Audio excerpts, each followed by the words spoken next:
Hey everyone, and welcome back to the channel. Today, we are diving into Peninsula, 2020, the sequel to the phenomenal Train to Busan. While it's a different beast than its predecessor, less emotionally gut-wrenching, perhaps it's still a fantastic film in its own right. The South Korean filmmakers have done it again, this one's a winner. The movie picks up 4 years after the initial outbreak. The virus has spread like wildfire across the country. Scientists have learned a bit about it, but its origins remain shrouded in mystery, somewhere in South Korea. Interestingly, the film hints that North Korea remained untouched, highlighting the irony of the divided peninsula. The story begins with a heart-wrenching scene. Sergeant Jung-suk is desperately trying to evacuate his family to Japan, only to discover they are actually headed to Hong Kong. A horrifying incident on board leaves his family infected, forcing him to make an impossible choice.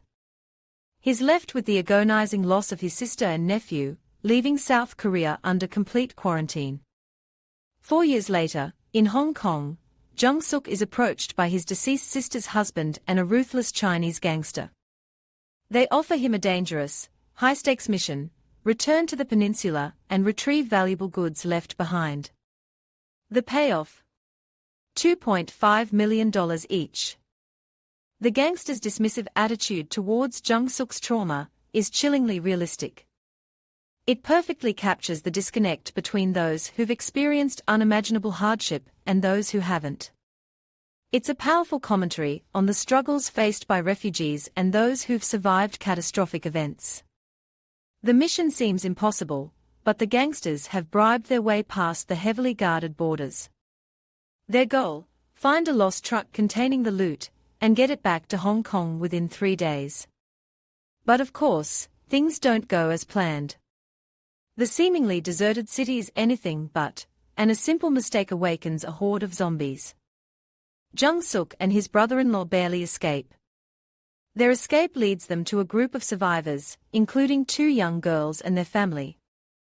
One of the girls is a surprisingly skilled driver, and the other, well, she's got a knack for using a toy car to distract the zombies. It's a bizarre but effective tactic. They also encounter a group of rogue soldiers who've turned a shopping mall into a fortified base, using the survivors for gruesome entertainment. Jung-suk confronts the guilt he carries for leaving a woman and child behind 4 years prior. He's consumed by self-recrimination, a form of self-punishment that many can relate to. His survival, despite numerous near-death experiences, is almost unbelievable. His cowardly brother-in-law, though, makes a heroic sacrifice to save him. The final act is a thrilling chase through the ravaged streets of Incheon. The action is breathtaking, some of the best I've ever seen.